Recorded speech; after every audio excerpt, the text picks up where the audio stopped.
Man, my top-of-the-line phone has everything I could possibly want. Except for a square button and Crash Bandicoot. Oh, yes! This is one of the most interesting elements of PlayStation history. And it barely even mattered in the grand scheme of things. This is the Sony Xperia Play, or it's just way easier to call it the PlayStation phone, because that's fundamentally what it is. And for the longest time, a PlayStation phone was heavily rumored. I remember ideas of like, oh my god, the next PSP is gonna be a phone, the next PSP is gonna be a phone. Didn't help that in 2009 we got the PSP Go, which, would you look at that? These are both shockingly similar. They do have a couple of major differences, but at the end of the day, the Sony Xperia Play phone is very much like if you took a PSP Go and you just put, like, Android on it instead of the PSP's operating system. While the whole slide mechanism was introduced on the PSP Go, I mean, that was a big cell phone-esque thing.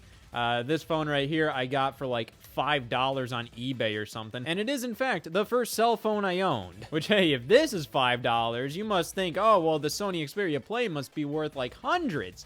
No. I mean, it's more expensive than other obsolete smartphones, but every eBay listing I can find is well under $100. That's the thing. If you want a cheap, like, camera or just, like, an emulation device or something, for sure, go for an older smartphone. Yeah, a lot of them may not work properly. I mean, we'll get into that. This thing is a bit of a brick outside of the box. But nobody wants a smartphone from, like, 5+ years ago, so, hey, there you go. There's my fun fact of the day. You can get like an iPhone 5 for like $20. It's one of the only things that has not risen in price. Obsolete smartphones. And thank God the Sony Xperia Play is as cheap as it is, because this is like one of the most obscure parts of PlayStation history. Yeah, I think a lot of people know about this, but barely anybody actually had one. So why is that? Well, this smartphone released in 2011. This was right before, like, the iPhone 4S launched. And I remember using the iPhone 4S. My dad had one, and that was the first iPhone in my family. So I remember that, and I also had an iPhone 4. That was my first iPhone.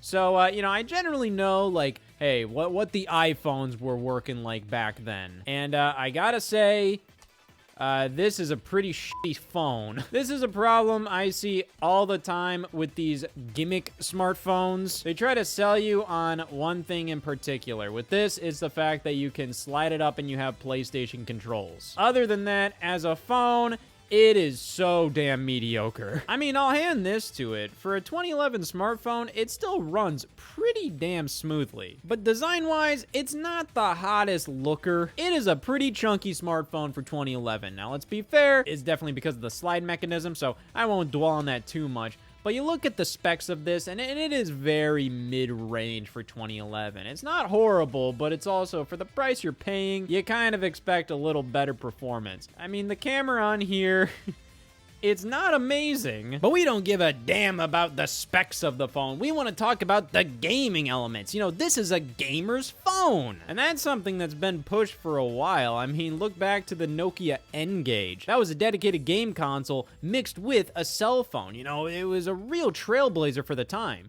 It was also god-awful. The N-Gage wasn't a very functional device. I mean, just the fact that you had to remove the battery from the back in order to change the game cards tells you all right there. It was not a super well thought out device. I mean, even the screen orientation being vertical, and most of the games that released for it were ports of Game Boy Advance games. So you have a game like Sonic Advance running on the N-Gage, and it's unplayable. You can't see where you're going. The screen isn't wide enough. It was impressive for sure. I mean, the original Tomb Raider from PlayStation 1 was ported to the N-Gage, and in the early 2000s, that was genuinely incredible. But it made things pretty obvious that customers didn't want this half and half bullshit.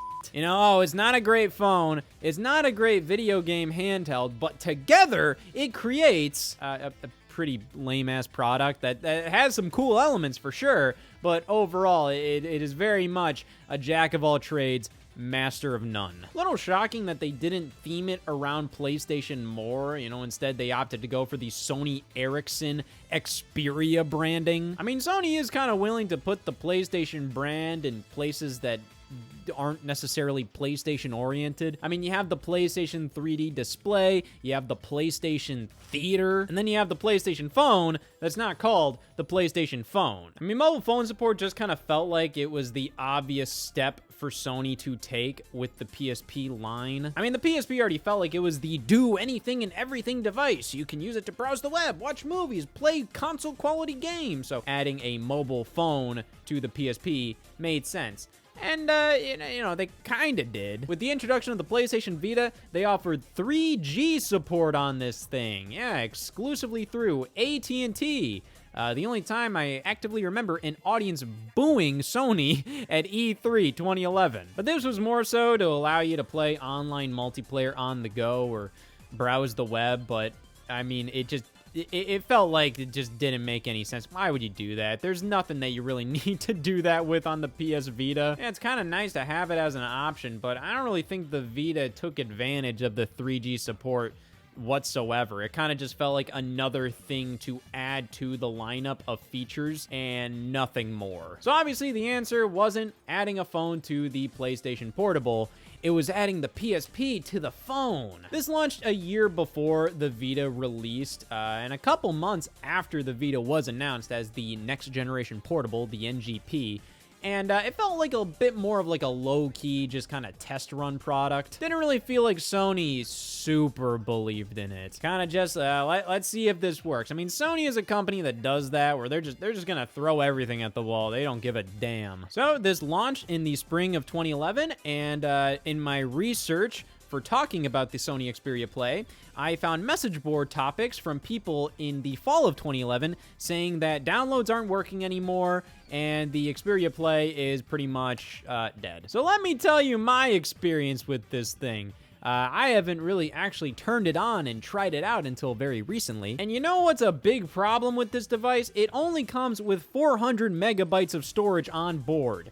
That is pitiful. It's not like this was a standard back then. I mean, the iPhone 4 launched at like, what, 16 gigabytes? To be fair, you can't expand on the iPhone storage. The entire reason why they skimped out on the storage of the Xperia Play is that you can put in a micro SD card. Here's a big problem for me. I'm a fucking idiot. I'm gonna be honest, you can definitely laugh at me for this. I'm not gonna completely fault the Sony Xperia Play for this, but you see this right here? That is where your SIM card goes. And then right here is where the micro SD card goes. Don't put the micro SD card in the SIM slot because it's stuck in there. I lost a 200 gigabyte micro SD card fitting in there. I don't even know if a 200 gig micro SD card would technically work on this thing. It's probably a little too big for it. Like in terms of the tech specs, like it might be way too much for the Sony Xperia Play to handle. But it was the only one that I knew of that I had on hand. So I put it in here, but I realized I accidentally put it in the SIM slot because it's literally right next to the micro SD card slot. It's not even right next to it. It's not like, oh wow, I misread that. No, literally, this is the SIM card slot and this is the micro SD card slot. And like, I f***ed it up. What the f***? Yeah, so either way, I don't think I can really put a SIM card in here anymore. A micro SD card is stuck in the SIM slot, but thankfully I did find a 4 gigabyte micro SD card, and I was able to put that in there. But guess what? It doesn't matter. I'm connected to the internet, everything's all good, but like nothing really works still. To the Xperia Play's credit, there are a fair amount of games that come preloaded onto it. However, you do have to download some data. The problem is whenever I try to do that, it will give me an error message or like the download just will never happen. It's really unfortunate because there's some interesting games on here. It really brings me back to this era of mobile gaming.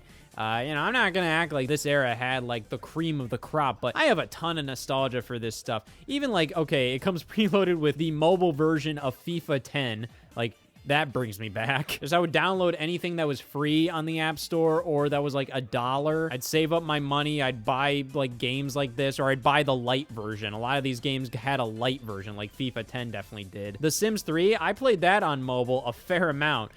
Doesn't work. We have a game by Gameloft called Star Battalion. This fighting game, Bruce Lee Dragon Warrior. You can go into this Xperia Play app and it'll show you all the games you have loaded up on here.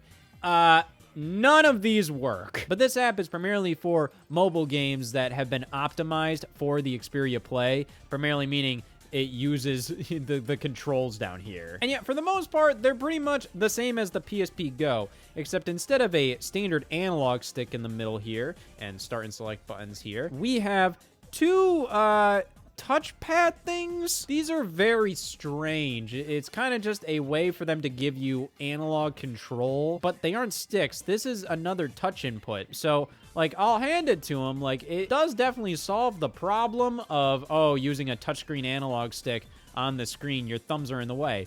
It solves that problem, but using a touchscreen analog stick still isn't very good. We have this settings button here, which oddly reminds me a lot of what you see on modern controllers, how we replace the start and select buttons with like share and options. This looks like the options button. And then we also have L and R buttons. They're a little slanted, so you know, they kind of point more downward compared to the PSP Go shoulder buttons. So it kind of makes this feel a little more home console-like, I guess. The Xperia Play does feel nice. I just wish I could actually use the damn thing. You know me, can barely hack a fucking potato, Scott Wozniak. The thing is, for everybody, none of these games work on the Xperia Play anymore. The big heavy hitter that's preloaded on this device is the original Crash Bandicoot. So yeah, the Xperia Play could play PlayStation 1 games in their entirety. The problem is, much like the other games on this device, it requires a download, or it needs an SD card, and I was dicking around back there a lot, so it's probably not in there properly. I don't really care because none of this was working anyways. I do know there are some options when it comes to getting Crash to work here. You can find an update file online, plug the Xperia Play into the PC, drag and drop that update file onto the Xperia Play, and it should work from there.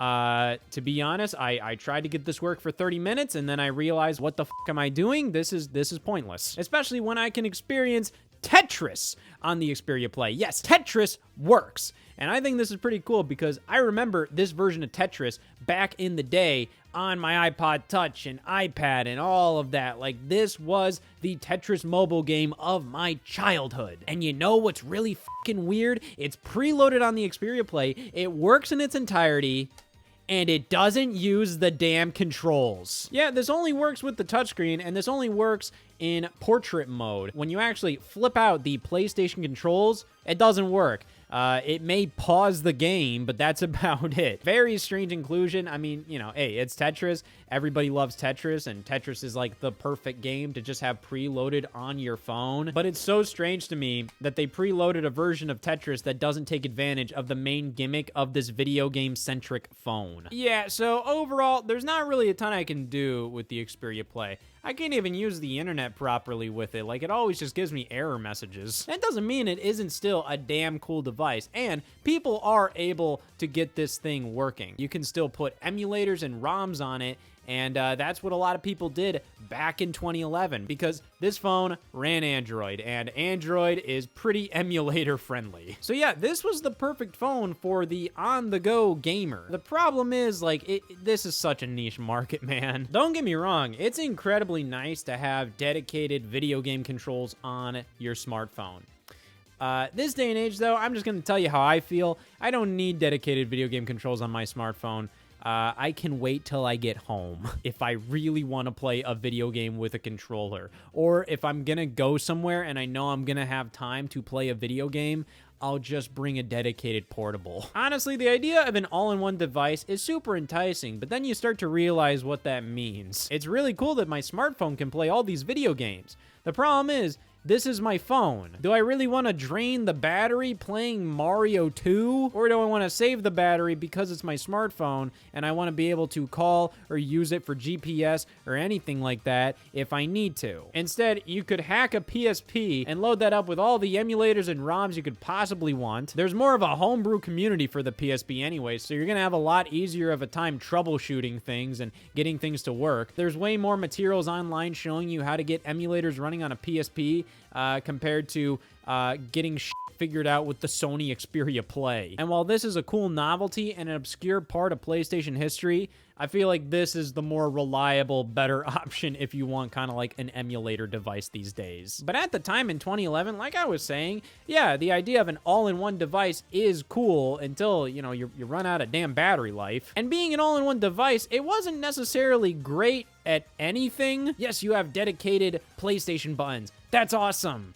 But, you're not playing actual PSP games on the Xperia Play. Like, look at that Xperia Play app. It's literally just a bunch of mobile games that allow you to use a D-pad with them now. They released some PlayStation 1 games, and even then, I'm kind of having a hard time finding any sources on, like, what PlayStation 1 games released for this thing. At least in North America. I feel like more released outside of the US, but in the States, I think the only one that ever released was Crash Bandicoot. So, yeah, the Xperia Play ended up being kind of just like a one-shot little experiment just to kind of put PlayStation stuff on a Sony smartphone. I mean, Sony phones have never been the most popular, so maybe they tried to do some cross-promotion to just make it so then, like, hey, maybe PlayStation fans will buy this smartphone, or maybe smartphone fans would get this, and they'll be like, oh, damn, well, I need a PlayStation 3 now. I don't know, but in the end, I feel like this was a pretty failed experiment, judging by the fact that they never did this again. Nowadays, I think the Xperia Play is still a perfectly reasonable emulation device, and for the most part, like, actually just using it,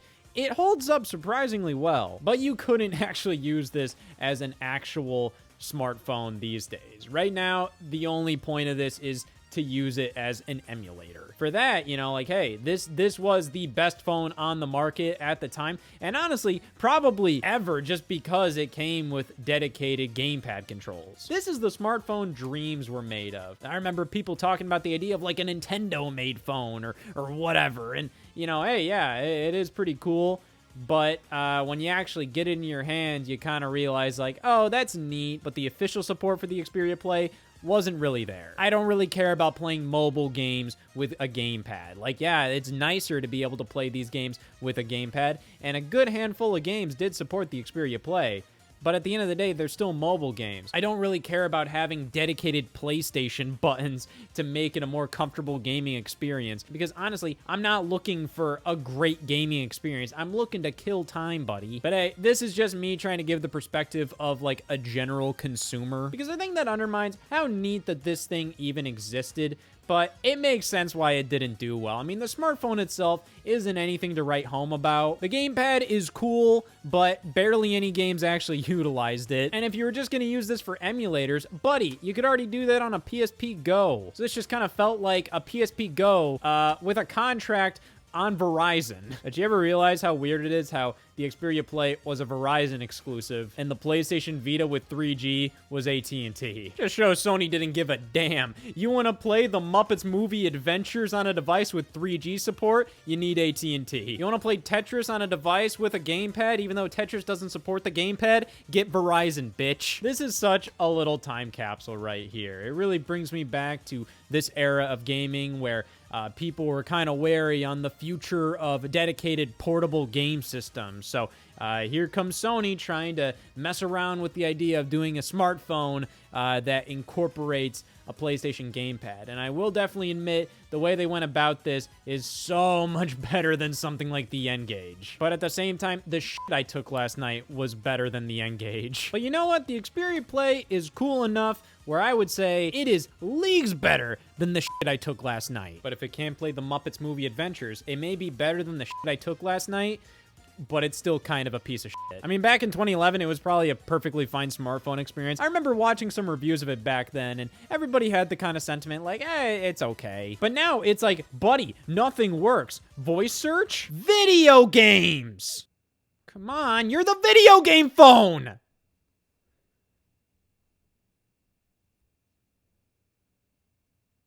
The screen turned off!